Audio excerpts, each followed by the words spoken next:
राम राम जी। आज मैं आपने श्रीमद् भगवत गीता के का पाठ आज शुरू करूँगी।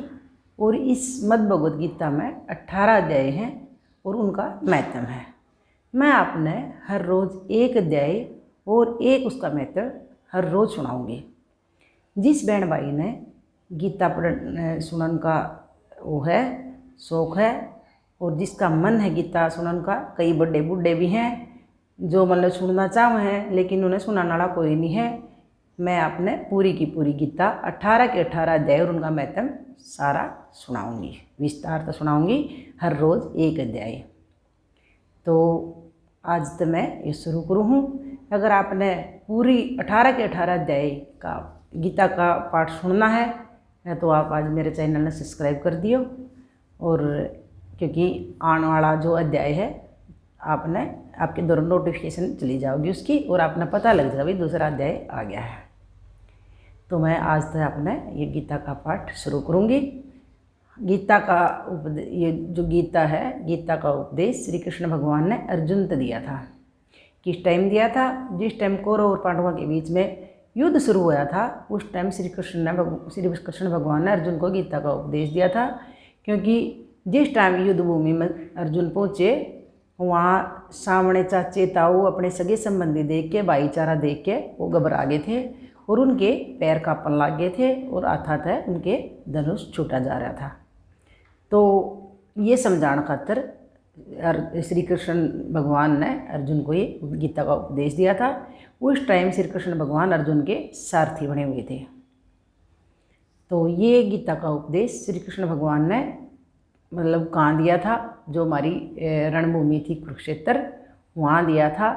और ये स्थान था ज्योतिषर, जो ज्योतिषर तीर्थ है, वहाँ गीता का उपदेश दिया था। और गीता का उपदेश कितने टाइम दिया था? जो पुराना टाइम था घड़ियाँ के हिसाब तो चला करता भाई, 1 घड़ी 2 घड़ी 2 घड़ी ये उपदेश चला था। यो 48 मिनट, आज की 48 मिनट और उस टाइम की 2 घड़ी थी। इतना टाइम यो उपदेश चला था। लेकिन ज्ञान 18 के 18 दिन श्री कृष्ण भगवान अर्जुन को समझाते रहे। हाँ, गीता का उपदेश खाली अर्जुन ने नहीं सुना था, इसके सिवाय उसने सुनने वाले 4 आदमी और थे। 4 आदमी कौन थे? पवन पुत्र हनुमान, बर्बरिक और संजय जो विदुर पुत्र थे और व्यास देव थे। 4 आदमी और अर्जुन के सिवाय गीता का उपदेश सुनने वाले थे। गीता का उपदेश किस दिन दिया गया? गीता का उपदेश माघ, जो माघ है हमारे वाणी भाषा में, माघ शुक्ल पक्ष की एकादशी थी, मतलब ग्यास थी उस दिन, जिस दिन गीता का उपदेश दिया गया था। और इस दिन नाम गीता जयंती के नाम से भी मनावा हाँ, और मोक्षदायिनी एकादशी के नाम से भी हम इसने मनावा इस ग्यास में। उस दिन ग्यास का दिन था। तो ये तो होगी हमारी बात।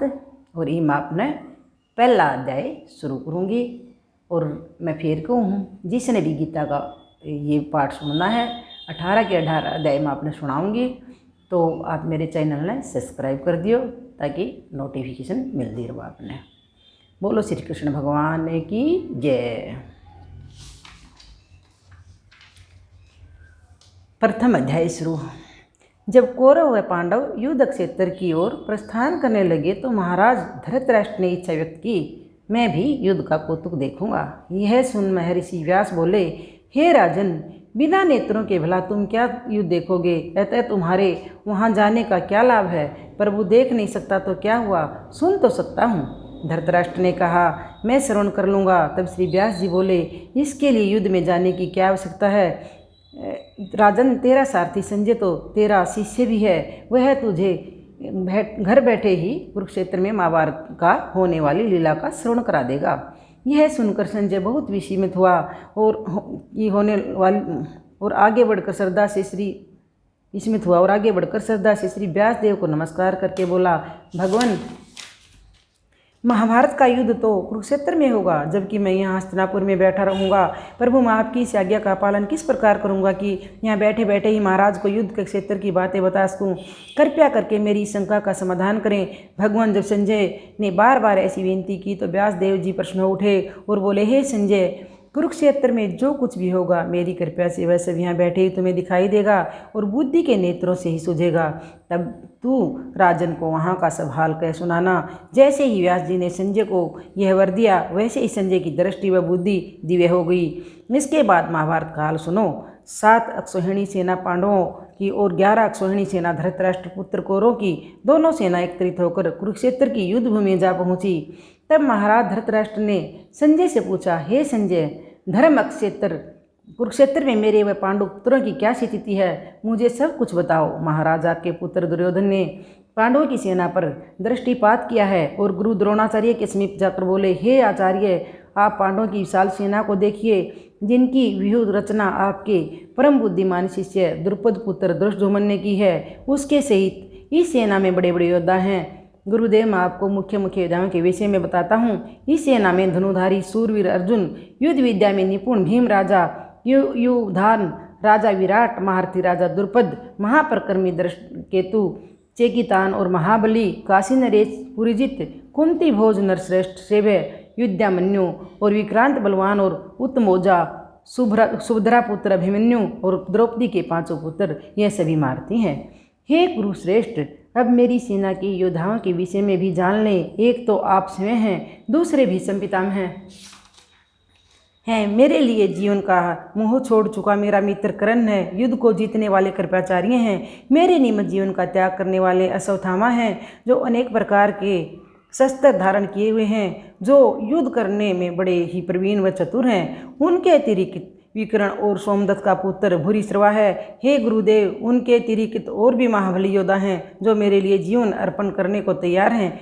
कुल मिलाकर हमारी सेना में 11 अक्षौहिणी है और पांडवों की केवल 7 अक्षौहिणी सेना है। हमारी सेना के अधिकारी व रक्षक भीष्म पितामह हैं और पांडव की सेना का रक्षक भीम है। तब दुर्योधन ने अपनी सेना को संबोधित कर कहा, आप सब लोग अपने मोर्चों पर डटे रहें और हर ओर से भीष्म पितामह की रक्षा करें। दुर्योधन ने ऐसे वचन सुनकर कुरुश्रेष्ठ भीष्म ने अपना प्रतापवान शंख बजाया। इसी के साथ दुर्योधन की पूरी सेना ने हर्षनाद किया। शंख, ढोल, मृगदंग और रणसिंगा आदि बाजे एक साथ बज उठे। उन सब का मिला जुला स्वर भय उत्पन्न करने वाला था। महाराज संजय बोला, पांडवों की सेना का हाल सुनिए। जिस रथ पर भगवान श्री कृष्ण विराजमान है, वह रथ सर्वनिर्मित है और उस पर रतन जड़े हुए हैं। उस रथ के पहियों के चलने से उत्पन्न होने वाली आवाज़ मेघों की गर्जना जैसी है। रथ के घोड़े उत्तम कोटि के व दूध की भांति सफेद कार्तिक के फूले हुए कमल जैसा उनका सुंदर मुख है। उनकी गर्दनें अति सुंदर हैं, कान और पूछे भी सुंदर हैं और चरणों के बीखे नुपुर सरवण के पड़े हैं। महाराज जैसे सुंदर घोड़ों के विराजमान हैं और योद्धा के शतान पर भगत अर्जुन विराजे हुए हैं। दुर्योधन की सेना की शंख ध्वनि सुनकर उन्होंने भी अपने अपने शंख बजाए। भगवान श्री कृष्ण ने अपना पंचजन्य नामी शंख बजाया। अर्जुन ने देवदत्त नामक शंख बताया। भीम ने पौंड्रू नामक व कुंती पुत्र युधिष्ठिर ने अनंत विजय नामी शंख बजाया। सहदेव ने मणिपुष्प नामक शंख बजाया। इसके साथ ही धनुषधारी काशीराज महारथी शिखंडी ने धृष्टद्युम्न राजा विराट ने भी अपने अपने शंख बजाए। अजीति सात्यकी यादव राजा द्रुपद और द्रौपदी के पुत्रों ने भी शंख बजाए। सुभद्रा के पुत्र महाबाहु अभिमन्यु ने भी अपना शंख बजाया। इन सब ने अपने अपने शंख बजाए। इन शंखों के शोर से को सुनकर राजा धृतराष्ट्र के पुत्रों के हृदय विदीर्ण हो उठे, अर्थात फट गए। धरती और आकाश शब्दों से भर गया। तब अर्जुन ने धृतराष्ट्र पुत्र कौरवों की सेना की ओर देखा तथा अपना धनुष सिर से ऊपर उठाकर श्री कृष्ण से कहा, हे अच्युत अविनाशी, मेरा रथ दोनों सेनाओं के बीच में ले जाकर खड़ा करें। मैं देखना चाहता हूँ कि हमसे युद्ध करने के लिए कौन कौन योद्धा प्राणों और घर का मुँह छोड़कर आए हैं। इस द्रुपदी दुर्योधन का युद्ध में हित चाहने वाले जो लोग हैं उसकी सेना में शामिल होकर आए हैं, उन सबको मैं देखना चाहता हूँ। संजय ने कहा, महाराज अर्जुन के ऐसे वचन सुनकर भगवान श्री हरि ने उसका रथ दोनों सेनाओं के बीच ले जाकर खड़ा कर दिया और अर्जुन से बोले, हे अर्जुन, यहाँ एक तरह कौरवों को भली प्रकार देख लो। तब प्रथापुत्र अर्जुन ने उस सेना में बहुत से योद्धा देखे। उनमें पितामह देखे, गुरु देखे, मातुल मामा देखे, ससुर देखे, पुत्र पौत्र मित्र सखा। इन दोनों सेनाओं में अपने ही बंधु बांधवों को देखकर उसका मन करुणा से भर गया और वह भगवान श्री कृष्ण से बोला, हे पृथ्वीवल्लभ, युद्ध के लिए आए अपने इन संबंधियों को देखकर मुझे बहुत शोक हो रहा है। मेरे अंग शिथिल हुए जा रहे हैं, मुख सूखा जा रहा है, मेरे शरीर में कपकपी हो रही है, रोए खड़े हो गए हैं, त्वचा जल रही है, मेरा धनुष मेरे हाथ से छूटा जा रहा है, मैं खड़ा होने में भी स्वयं को असमर्थ पा रहा हूँ। हे केशव, मेरा मन भरम रहा है, शकुन भी बुरे बुरे देख रहा हूँ। इस युद्ध में अपने ही भाई बंधुओं को मारने में अपना कल्याण भी नहीं देखता। मैं युद्ध में विजय नहीं चाहता, वह राज्य न सुखी चाहता। हे गोविंद, ऐसे राज्य सुख या भोगों से क्या काम, जिनके लिए हम राज्य भोग या सुख चाहते हैं, जब वही नहीं रहेंगे तो इन सब का क्या प्रयोजन। जिनके निमित्त राज लेना है वही कुटुंब के योद्धा प्राणों का मोह त्याग कर युद्ध के निमित्त खड़े हैं। ये सब हमारे गुरुजन, ताऊ, चाचा, दादा, मामा, ससुर, पुत्र, पात्र, साले आदि सगे संबंधी हैं। हे मधुसूदन, इन्हें मारने की मुझको इच्छा नहीं है, मुझे इन सब पर बहुत दया आती है। हे धरती के धारणहार श्री कृष्ण, इनको मारकर यदि मुझे त्रिलोकी का राज भी मिले तो मैं इन्हें नहीं मारूंगा। भूमि के राज की तो बात क्या है। हे जनार्दन, धृतराष्ट्र के पुत्रों को मारने से हमारा कल्याण नहीं होगा, बल्कि इन आतंकियों को मारकर तो हमें पाप ही लगेगा। यद्यपि ये महापापी हैं तो भी मारने योग्य नहीं हैं। हे प्रभु, स्वजनों को मारकर हम सुखी कैसे रह सकते हैं, हमारी मुक्ति कैसे संभव है। यदि राज के लोभ वश इन धृतराष्ट्र पुत्रों की बुद्धि भ्रष्ट हो गई है, इन्हें कुल नष्ट करने या मित्र के साथ कपट करने के दोष नहीं दिखते तो क्या इनकी भांति मुझे भी नहीं दिखने चाहिए। कुल के नाश को देखते हुए हमें इस पातक से दूर क्यों नहीं रहना चाहिए। कुल का नाश होने से सनातन काल से चला आ रहा प्राचीन धर्म नष्ट हो जाता है और धर्म का नाश होने से कुल में पाप बढ़ता है। हे श्री कृष्ण, आप बढ़ने से कुल की स्त्रियां भ्रष्ट और व्याभाचारिणी हो जाती हैं, जिसे वर्ण संकर संतान की उक्ति होती है। ऐसे वर्ण संकर उन कुल घातियों को पूरे कुल को नरक में ले जाने में सहायक होते हैं, क्योंकि श्राद्ध, तर्पण आदि बंद हो जाते हैं। इसे पितर उत्तम लोकों से गिरकर अधोगति को प्राप्त होते हैं। इस कारण हे श्री कृष्ण, जिसने कुल का नाश किया है, जिसने कितने भी पाप किए हों, वे सब पाप कुल का नाश करने वाले के सिर पर होते हैं। फिर वह उन सब पापों का क्या फल पाते हैं, सो सुनो। वह प्राणी सदा नरक भोगता है। न्याय शास्त्र में मैंने यह पढ़ा है। अब अर्जुन पछताने लगा, हाथ बजाकर और सिर को फेर कर बोला, हा हा हा, देखो भाई, मैंने कैसा पाप का उद्यम किया है था, जो राज सुख के लोभ के लिए अपने ही कुल को नष्ट करने लगा था। मगर अब मैं अपने हाथों में शस्त्र न पकड़ूंगा। अब धृतराष्ट्र के पुत्रों के हाथों में शस्त्र होंगे और मैं शस्त्रों से हीन उनके सम्मुख रहूँगा। वे मुझे मारेंगे, इससे मेरा कल्याण होगा। संजय बोला, हे राजन, अर्जुन ने ऐसा कहकर धनुष बाण हाथ से छोड़ दिया है और अत्यधिक शोकाकुल होकर मूर्छा खाकर गिर पड़ा है। प्रथम अध्याय समाप्त। और अब मैं आपको उसका महत्व समझाऊंगी, भाई आगे क्या है। एक समय की बात है, कैलाश पर्वत पर महादेव और पार्वती जी आपस में गोष्ठी हुई। तब पार्वती ने महादेव जी से पूछा, महादेव, आप अपने किस ज्ञान से पवित्र हुए हैं? वह कौन सा ज्ञान है जिसके बल से संसार के लोग आपको शिव जानकर पूजते हैं, जबकि आपके कर्म कुछ और ही दिखाई देते हैं? आप मृगछाला ओढ़े, अंगों में मसानों की विभूति लगाए और गले में सांपों के मुंडों की माला धारण किए हुए रहते हैं। इसमें तो कोई क्रम पवित्र नहीं। अतः आप मुझे उस ज्ञान के विषय में बताएं जिसके बल से आप अंदर से पवित्र हैं। यह सुनकर महादेव बोले, हे पार्वती, सुनो, जिस ज्ञान के बल से मैं पवित्र हूँ और जिसके बल से मुझे बाहर के क्रम भी नहीं व्यापते, वह गीता का ज्ञान मैं उसको हृदय में ध्यान करता हूँ। उसी ज्ञान के कारण मुझे बाहर के क्रम नहीं व्यापते। हे भगवान, पार्वती जी ने पूछा, गीता के जिस ज्ञान की आप इतनी स्तुति कर रहे हैं, इस ज्ञान के श्रवण करने से कोई कृतार्थ भी हुआ है या नहीं? तब महादेव जी बोले, हे पार्वती, इस ज्ञान को सुनकर बहुत से जीव कृतार्थ हुए हैं और आगे भी होंगे। तुम्हें एक पुरानी कथा सुनाता हूँ, सुनो।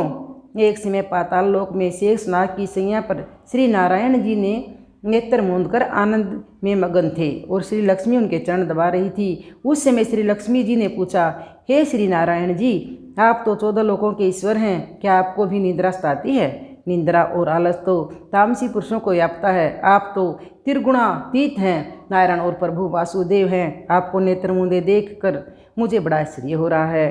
तब श्री हरि बोले, सुनो लक्ष्मी, मुझको न नींद आती है और न आलस। मैं तो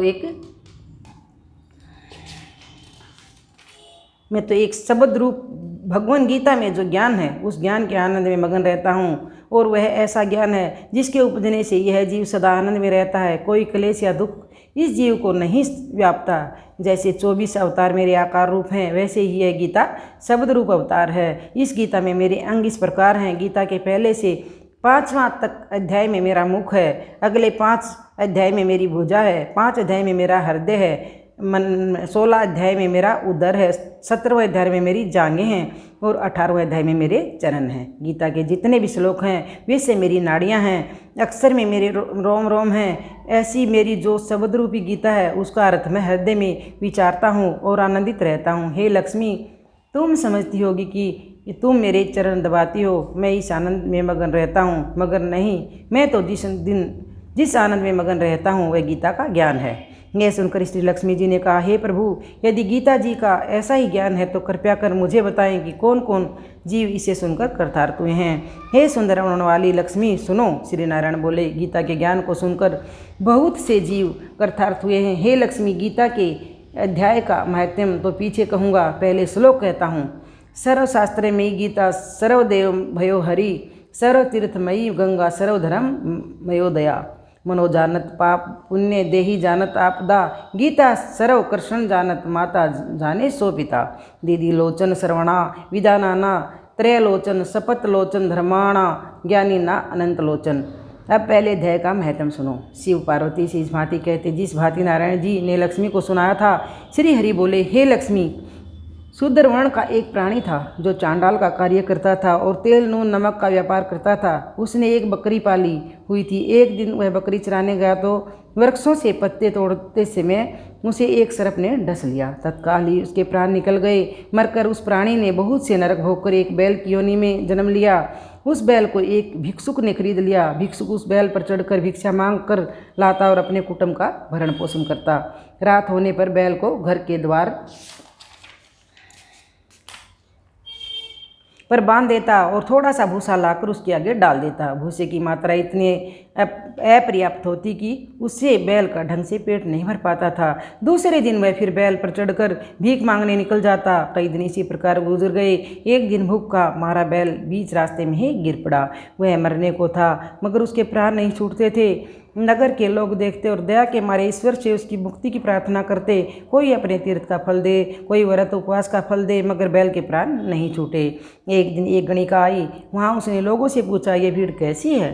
तो उन्होंने कहा, इसके प्राण छूटते ही नहीं हैं, इनके पुण्यों का फल दे रहे हैं, तब भी इसकी मुक्ति नहीं होती है। तब गणिका ने कहा, मैंने जो कर्म किया उसका फल मैंने इस बैल के निमित्त किया। इसके इतना कहते ही बैल की मुक्ति हो गई। तब उसने एक ब्राह्मण के घर जन्म लिया। पिता ने उसका नाम सुशर्मा रखा। जब वह बड़ा हुआ तो पिता ने ही उसे शिक्षा दी।